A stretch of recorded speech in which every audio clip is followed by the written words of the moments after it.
ग्रामवासी निजस्व टंकार डाक्तरखाना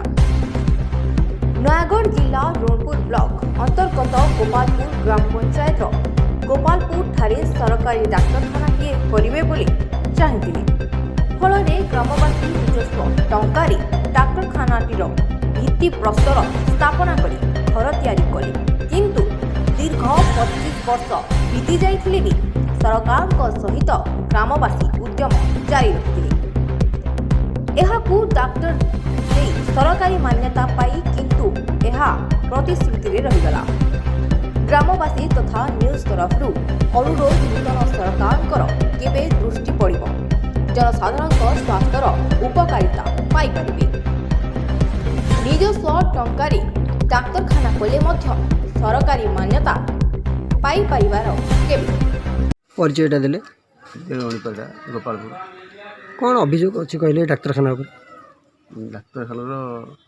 आम गोपालपुर आसिक 27 वर्ष अतिक्रांत कर सारे गोपालपुर ग्रामवासी मैंने निजस्व पारिश्रम करके जो ये अक्लांत परिश्रम माध्यम जो डाक्तरखाना प्रसिद्ध कर सरकार आम खबर रखीचु भोट वर्जन कर भोट वर्जन 2017 कर भोट वर्जन करा केवल डाक्तरखाना डाक्तरखाना सीना करागला स्थिर सरकार चाहिए स्थिर सरकार चाहिए संपूर्ण भाव में डाक्तरखाना आमर हो कौन आक्रोश भाव रहा कि आक्रोश भाव भितर कौन थी किंतु आम प्रतिश्रुति देती निर्भर जो निश्चित भाव में डाक्तरखाना हम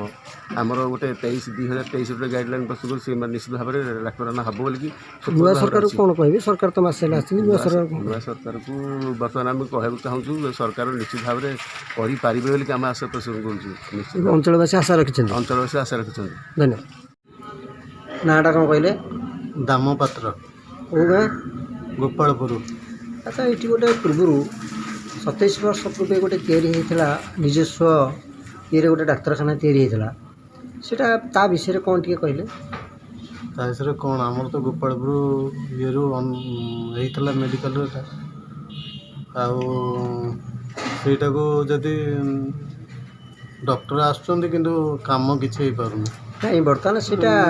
आज जाए सरकार जो योजना मध्य प्रवेश कर पारा ना तेणु गोपालपुर जिते सब बासिंदा अच्छा निजस्व कले सरकार निहाती अनुदान दरकार किसी अनुदान ना।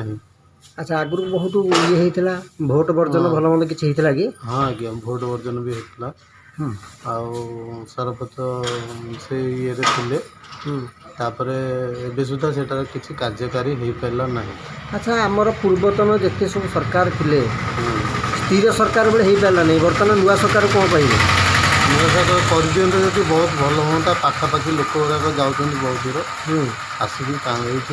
नहीं जाते ट्रिटमेंट हो जाते भल हाँ बोली आम आशा करूँ। रणपुर गोपालपुर बिरोची विपिन बिहारी प्रहलाद को रिपोर्ट G9 ओडिया।